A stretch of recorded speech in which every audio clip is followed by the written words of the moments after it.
Hello everyone, welcome to Swami Vivekanand Institute. My name is Aditi. So today in this session we are going to discuss about some PYQs again जो कि family study related से है और कुछ आपके unit number 1 से है. तो यहाँ पर हम कुछ PYQs डिस्कस करेंगे जो कि पहले जो है एग्जाम में आ चुके हैं. So now let's start with the first question. The first question here is counseling is the advice given to help out an individual and reason क्या है counseling comes under guidance. तो यहाँ पर क्या है काउंसलिंग एक एडवाइस है जो कि एक पर्सन को दी जाती है, काउंसलिंग की जाती है. किसी भी उसका कोई प्रॉब्लम है तो उससे सॉल्यूशन बताया जाता है, उसकी काउंसलिंग करी जाती है. तो असर्शन क्या है यहाँ पर करेक्ट है. बट रीजन क्या है काउंसलिंग कम अंडर गाइडेंस. क्या गाइडेंस के अंडर आती है काउंसलिंग? नहीं, क्योंकि गाइडेंस क्या होता है, जैसे किसी ने मुझसे पूछा कि मुझे 12th के बाद क्या कोर्स करना चाहिए, तो मैं उसको गाइड कर सकती हूँ किसी कोर्स के बारे में, किसी डिग्री के बारे में कि आप ये कीजिए. That is guidance. But counselling का मतलब क्या है यहाँ पर, अगर किसी चीज कोई इशू आ रहा है तो उस इशू का सॉल्व करना या फिर उसको प्रॉपर ट्रेनिंग करना, उसकी प्रॉपर ट्रेनिंग देना, क्या इशू है उसकी सारी चीज को विजुअलाइज करना इज काउंसलिंग. तो यहाँ पर जो गाइडेंस के अंडर नहीं आता काउंसलिंग, तो असर्शन सही है यहाँ पे, बट जो रीजन है वो क्या है, इनकरेक्ट. तो option number C would be the correct answer. Now coming to the next question, name the initiative for prevention of trafficking for commercial sexual exploitation. तो यहाँ पे कौन सा इनिशिएटिव जो है वो लिया गया था फॉर द सेक्सुअल एक्सप्लॉयटेशन ना हो, उसके लिए हमने उजावला जो है ये यहाँ पर एक्ट आया था, इनिशिएटिव आया था जो कि सेक्सुअल एक्सप्लॉयटेशन को प्रिवेंट करने के लिए इसमें कुछ पॉइंट्स बताए गए थे. Now next question is ICPS for children is for. जो ICPS एक्ट आया था वो किसके लिए था, तो ICPS एक्ट था यहाँ पर मतलब ओवरऑल डेवलपमेंट के लिए, चिल्ड्रन के लिए. तो यहाँ पर क्या कर रहे थे हम, चिल्ड्रन के ओवरऑल डेवलपमेंट की बात करते हैं ICPS एक्ट में. तो this is for the overall development of children. Now coming to the 19 question, the couple reside with his mother people after marriage. तो ये क्या है, फैमिली स्टडी का पार्ट है. तो ये इसमें क्या होता है, इसमें जो क्वेश्चन है उसमें पूछा है जब कपल जो है अपनी मम्मी के घर के जो लोग होते हैं, रिलेटिव्स होते हैं, उनके साथ रह सकता है आफ्टर मैरिज. तो उसमें नियो लोकल रेजिडेंस है, एमिटी लोकल है, बाय लोकल है, फिर एवेन्यू को लोकल है. तो यहाँ पे जो ऑप्शन आएगा वो आएगा एवेन्यू को लोकल रेजिडेंस. मतलब यहाँ पर जो कपल है, अगर हस्बैंड की जो मदर है उनके जो रिलेटिव्स हैं उनके साथ रह सकते हैं या उनके आजू बाजू में रह सकते हैं, उसको बोलते हैं एवेन्यू को लोकल रेजिडेंस. नियो लोकल का मतलब क्या है, यहाँ पर जब इंडिपेंडेंट हो जाते हैं, जैसे मान लो एक फैमिली है उसमें बच्चे हैं, तो दोनों बच्चे अपने शादी करके अपना अलग अलग इंडिपेंडेंट जो है वो घर में चले जाते हैं, तो that come under neo local. जो इंडिपेंडेंट अपना रहता है अलग, उसको नियो लोकल बोलते हैं. एमिटी लोकल का मतलब यहाँ पर क्या होता है, एमिटी लोकल का मतलब होता है जो लड़की है उसके पास राइट होता है अपनी फादर की सिस्टर के घर जाने के लिए, मतलब अपनी बुआ के घर वो शादी से पहले जा सकती है, जिसको बोलते हैं Amity local residence. By local residence में क्या है, जो बच्चा है उसको राइट होता है कि वो किसी के साथ भी रह सकता है, तो यहाँ पे म्यूचुअल डिसीजन होता है बिटवीन द पेरेंट्स. और एवेन्यू को लोकल मतलब शादी के बाद जो कपल है वो अपनी मदर्स के जो रिलेटिव्स है उनके साथ रह सकता है. तो दिस इज ऑल अबाउट आपका रेजिडेंस. जो मैंने आपको टाइप रेजिडेंस पढ़ाया था, ये भी क्वेश्चन, ये भी इसकी थ्योरी भी मैंने आपको पढ़ाई हुई है फैमिली स्टडीज में ही. तो यहाँ पर जो ये वाला एक्ट था ICPS, ये ओवरऑल डेवलपमेंट के लिए था. ICPS की क्या फुल फॉर्म है, integrated child protection scheme. ICPS क्या था ये मैं आपको बताना भूल गई थी, इंटीग्रेशन चाइल्ड प्रोटेक्शन स्कीम, जो कि चिल्ड्रन का ओवरऑल डेवलपमेंट और उनको प्रोटेक्शन के लिए करी गई थी. तो यहाँ पे इंटीग्रेशन प्रोटेक्शन स्कीम जो थी वो थी ICPS, और यहाँ पे क्या है, avenue local. Now coming to the next question. Next question क्या है यहाँ पर, question number 20. Now meaning of family welfare. Family welfare का मतलब क्या है, raising family, planning a family, building a house और सर्विसेज फ्रॉम द फैमिली. तो यहाँ पर ऑप्शन क्या हो जाएगा करेक्ट, जब हम फैमिली वेलफेयर की बात करते हैं तो हम क्या करते हैं, फैमिली की प्लानिंग करते हैं। तो option number B would be the correct option. Now in which of the following year was the family welfare program implemented? Family welfare program कब इम्प्लीमेंट किया गया था? सिंस अक्टूबर 1997 में, सिंस सितंबर 97, दिसंबर 97 और नवंबर 97। तो यहाँ पे जो वेलफेयर प्रोग्राम आया था ओवरऑल डेवलपमेंट फैमिली के लिए, वो आया था अक्टूबर 1997 में जो है ये वाला एक्ट आया था, जिसमें फैमिली वेलफेयर प्रोग्राम था। अबाउट फैमिली यहाँ पर बताया गया था कि फैमिली की ओवरऑल डेवलपमेंट कैसे होगी, उनका प्लानिंग कैसा होगा। ठीक है, तो ये सब आया था अक्टूबर 1997 में। Now which of the following are objective of family welfare program? Objective क्या थे फैमिली वेलफेयर प्रोग्राम के? तो यहाँ पर ऑब्जेक्टिव क्या था? Improving the quality of the population. जब फैमिली वेलफेयर प्रोग्राम है मतलब फैमिली का क्या करना है, इंप्रूव करना है उनका quality of standard of living. यहाँ पे बर्थ स्पेसिंग था बिटवीन द टू चिल्ड्रन, मतलब स्पेस होना चाहिए, गैप होना चाहिए between the birth of the two children to awaken the will power for the limited family। ठीक है, तो यहाँ पर सारे ही जो आपके ये तीनों ऑप्शन है वो क्या है, करेक्ट हो जाएंगे। ये सारे ऑब्जेक्टिव किसके थे? फैमिली वेलफेयर प्रोग्राम के ऑब्जेक्टिव थे। Now coming to the next question, the purpose of community university is to establish coordination. क्या जो कम्युनिटी यूनिवर्सिटी है जिसमें हम कम्युनिटी एजुकेशन प्रोवाइड करते हैं, क्या यहाँ पर उसका जो मोटो है, जो ऑब्जेक्टिव है वो क्या था, पर्पस क्या था? कि हमें कोऑर्डिनेशन को एस्टेब्लिश करना है। हाँ, कोऑर्डिनेशन को एस्टेब्लिश करना है, क्योंकि जब कम्युनिटी एजुकेशन जाएगी तभी क्या होगा, एक पब्लिक अवेयर होगी। पब्लिक अवेयर होगी तो वहां पे एक प्रॉपर कोऑर्डिनेशन आएगा, जिसमें क्या है, एक दूसरे से लोग अवेयर होंगे। कम्युनिटी एजुकेशन में इफेक्टिव पेरेंटिंग के बारे में जानने को मिलेगा। तो यहाँ पे असर्शन सही है। रीजन क्या है? It involves the interest of both the school and the community. तो यहाँ पर क्या है, यहाँ पे दोनों के इंटरेस्ट इन्वॉल्व होते हैं, जो एजुकेशन दे रहे हैं और जो एजुकेशन ले रहे हैं कम्युनिटी एजुकेशन में। तो यहाँ पे बोथ ऑप्शन क्या हो जाएगा, करेक्ट हो जाएगा। तो दोनों यहाँ पे A option would be the correct answer. Now coming to the 24th question, यहाँ पे जो 24th क्वेश्चन है यहाँ पे कोड्स नहीं है। मैट्रिलोकल का मतलब क्या है? मैट्रिलोकल का यहाँ पर मतलब होता है जिसमें हस्बैंड जो है अपनी वाइफ के घर पे रहता है आफ्टर मैरिज, उसको हम बोलते हैं मैट्रिलोकल। एक और होता है पैट्रिलोकल। पैट्री का मतलब होता है फादर और मैट्री का मतलब होता है मदर। तो यहाँ पे जो मदर है मतलब जो वाइफ है वो अपने हस्बैंड के घर पे, मैट्रिलोकल मतलब जो हस्बैंड है वो अपनी वाइफ के घर पे रहता है, और पैट्रिलोकल में जो वाइफ है वो शादी करके अपने हस्बैंड के घर पे रहती है, उसको बोलते हैं पैट्रिलोकल। और इसका ऑपोजिट होता है मैट्रिलोकल, मतलब मदर के घर पे क्या है, जो हस्बैंड है या जो अपनी वाइफ के घर पे हस्बैंड जो है वो रहता है। पैट्रिलिनियल का मतलब क्या होता है? पैट्रिलिनियल का मतलब क्या होता है? ट्रेसिंग डेस्केंड थ्रू मेल लाइन, जिसमें जो डोमिनेंट है वो क्या, जो डोमिनेंट होगा इसमें जो घर को चलाएगा दैट इज मेल। यहाँ पर जो हेड करता है घर को वो पैट्रिलिनियल होता है। इंसेस्ट का मतलब होता है there is a sexual activity between the close members. जैसे यहाँ पर फादर और डॉटर के बीच में कोई रिलेशन नहीं होता, बहन भाई के बीच में कोई रिलेशन नहीं होता, तो ऐसे ही इंसेस्ट है जो कि एक टैबू माना गया है, क्योंकि there is no sexual activity between the close member और बिटवीन द ब्लड रिलेशन।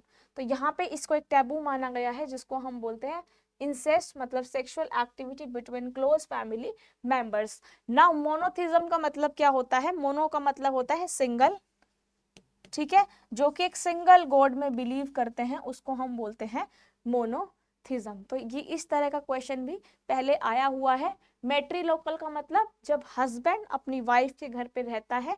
पैट्रिलिनियल जिसमें एक मेल जो है वो हेड करता है घर को। मैट्रिलिनियल जिसमें मदर हेड करती है। इंसेस्ट को हम टैबू मानते हैं क्योंकि there is no sexual activity between the close members. तो यहाँ पे एक इंसेस्ट का मतलब होता है sexual activity between close family members. And monotheism का मतलब होता है जब सिंगल गॉड में बिलीव किया जाता है उसको बोलते हैं मोनोथिज्म।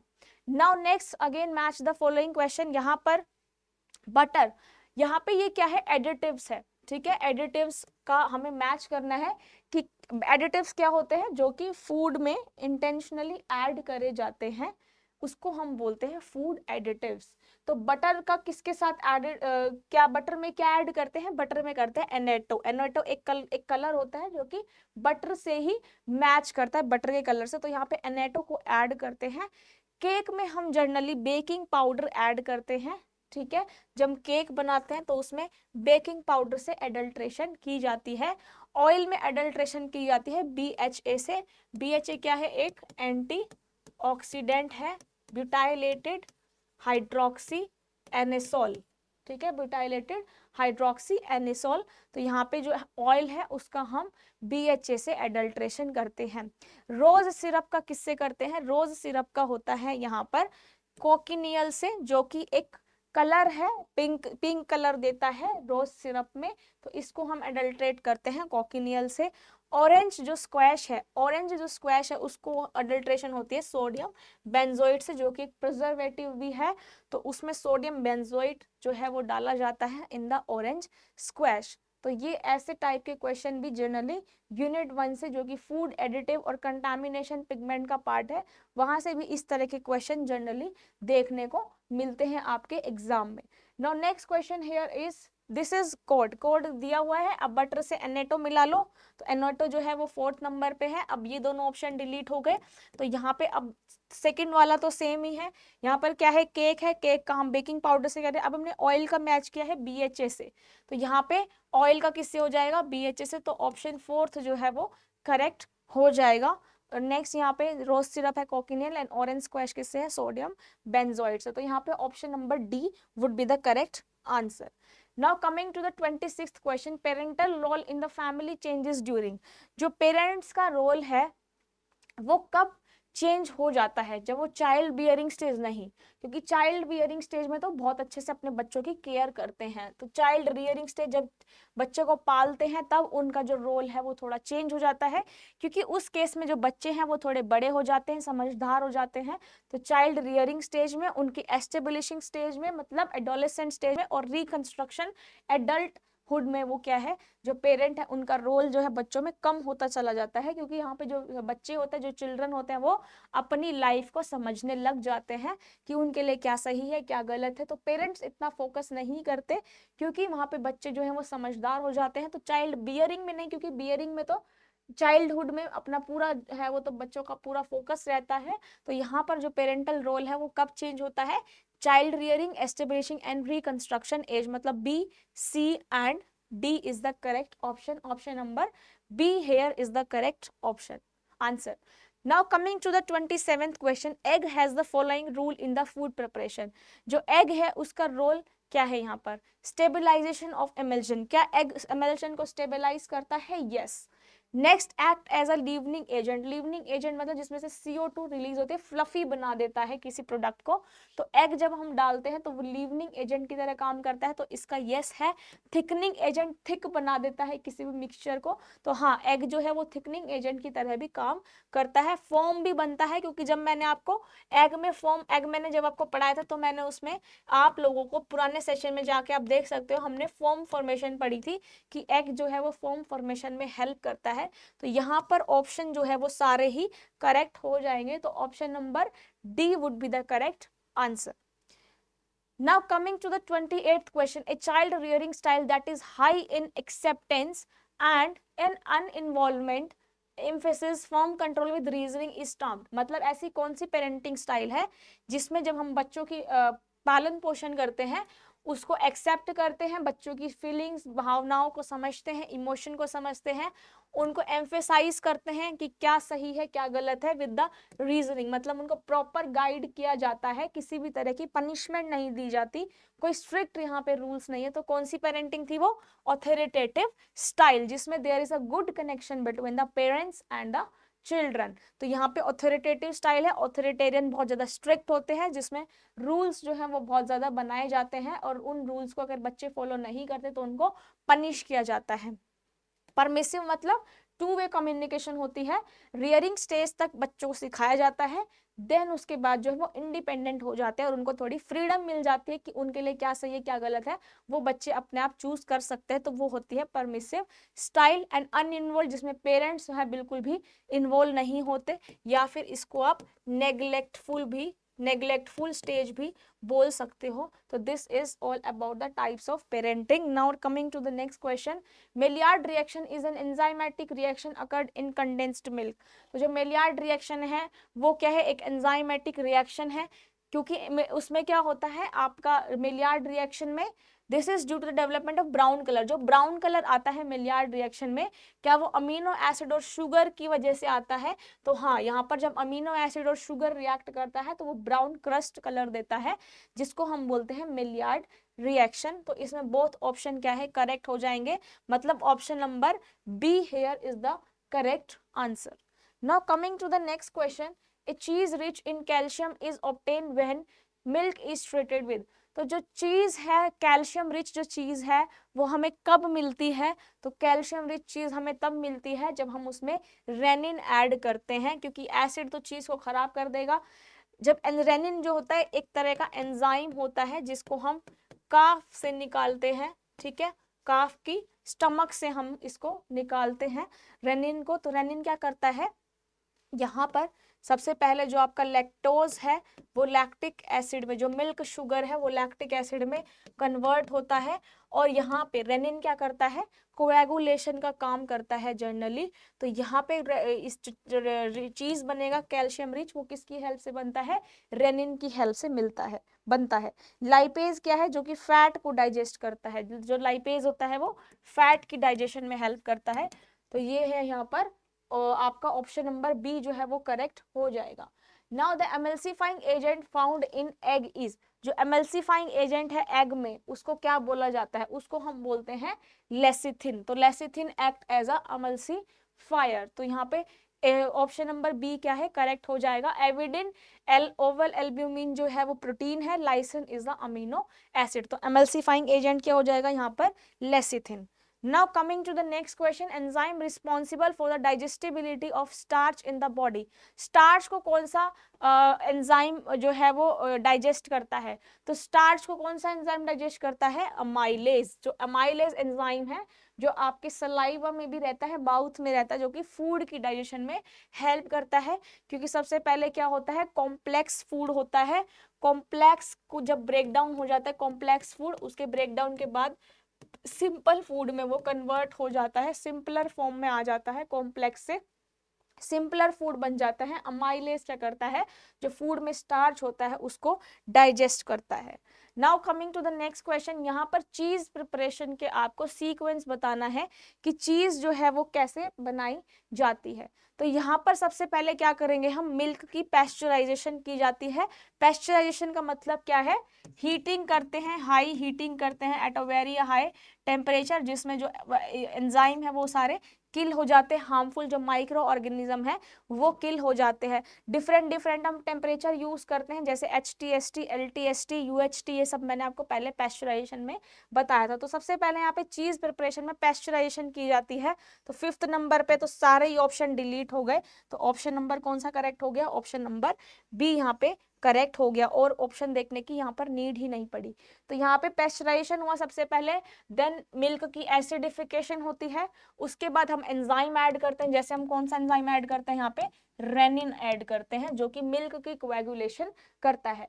देन उसके बाद यहाँ पे कर्ड सेट, जब कर्ड बन जाता है, जैसे हम दूध से दही जमाते हैं, ऐसे ही हम क्या करते हैं, पहले स्टार्टर कल्चर ऐड करते हैं, ठीक है, उसके बाद एंजाइम ऐड किया, फिर हमने कर्ड सेटिंग की, कुक किया उसको, देन यहाँ पे कर्ड को ड्रेन कर दिया और चेदारिंग की ड्रेनिंग किया, तो क्या मिला यहाँ पे, वे मिलता है। अब इस वे को डिस्चार्ज नहीं करते, डिस्कार्ड नहीं करते, इसको यूज कर लिया जाता है। इस वे के बाद फिर हम क्या करते हैं, यहाँ पर वे निकाल लिया, वे के बाद यहाँ पर हम साल्टिंग और प्रेसिंग करते हैं, जिसमें हम सॉल्ट को जनरली NaCl को ऐड किया जाता है, चीज को प्रेस किया जाता है, देन उसको राइपन किया जाता है, उसकी एजिंग करी जाती है।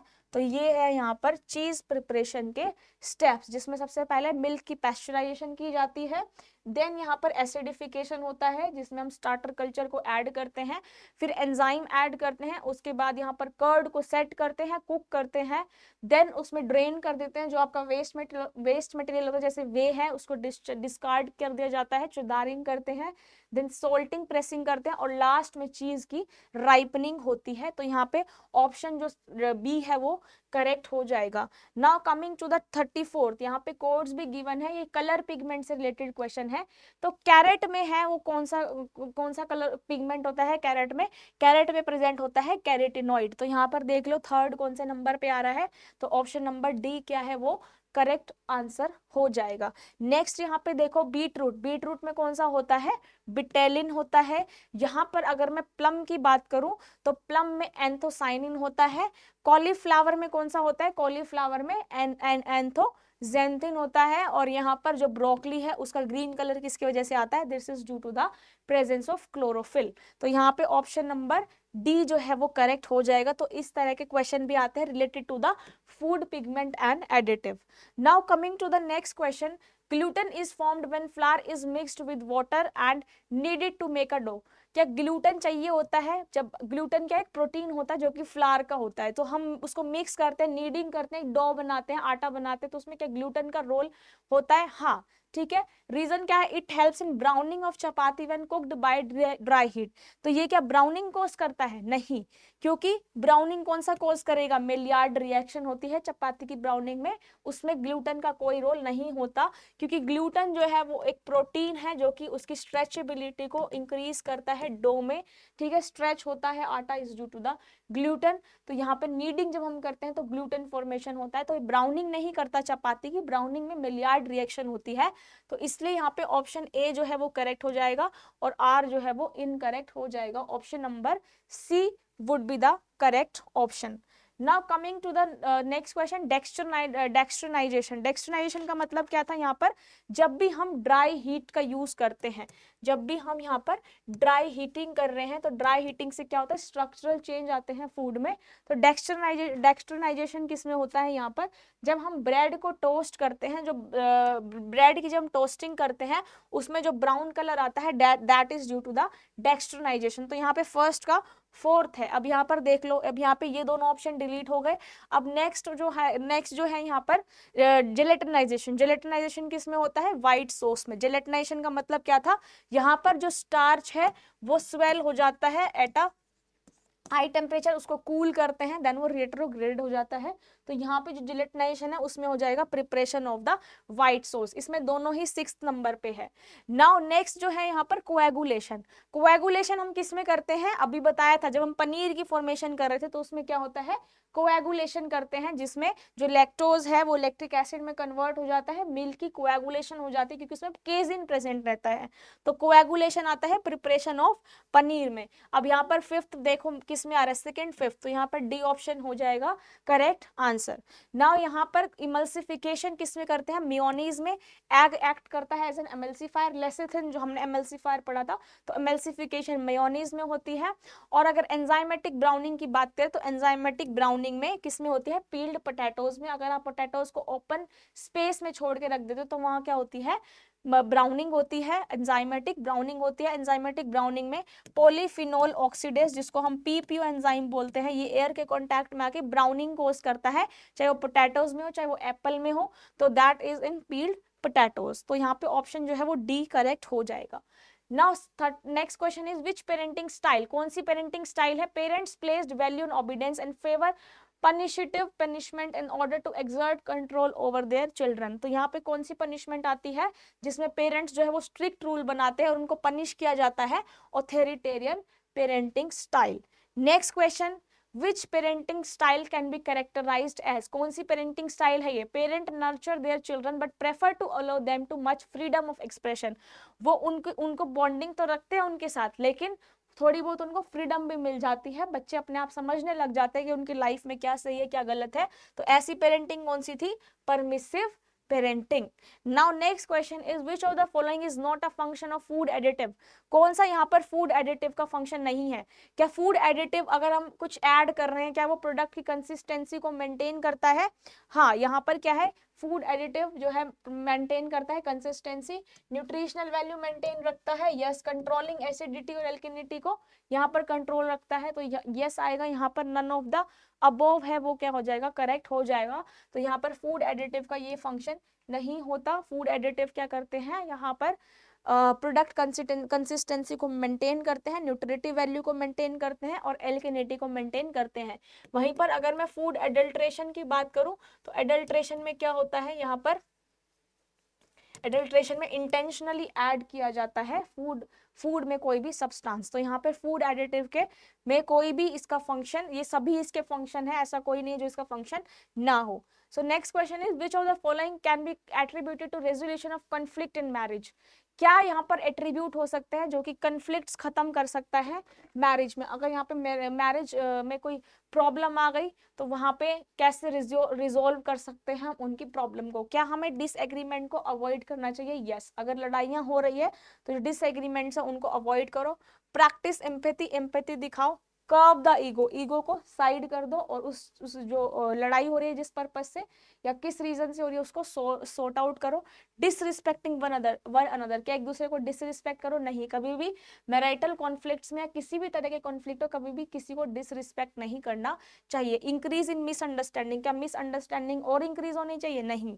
तो यहाँ पे option number 1, 2 and 3 would be the correct option answer. यहाँ पर ये थे कुछ question related to the unit number 1 and family studies. Hope ये सेशन आपको अच्छा लगा होगा। कुछ क्वेश्चन आप ऐसे प्रैक्टिस करोगे, आपको मेथड पता चला कैसे हम यूज करते हैं एलिमिनेशन मेथड का, कैसे हम कोड्स को यूज करके क्वेश्चन का आंसर निकाल सकते हैं। तो इसी तरीके से आप पढ़ते रहिए, प्रैक्टिस करते रहिए, PYQs की प्रैक्टिस कीजिए, आपका एग्जाम अच्छा होगा।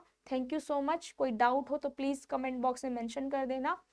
तो इस और सेशन को लाइक, शेयर और सब्सक्राइब जरूर करना। Thank you so much. Bye and take care everyone.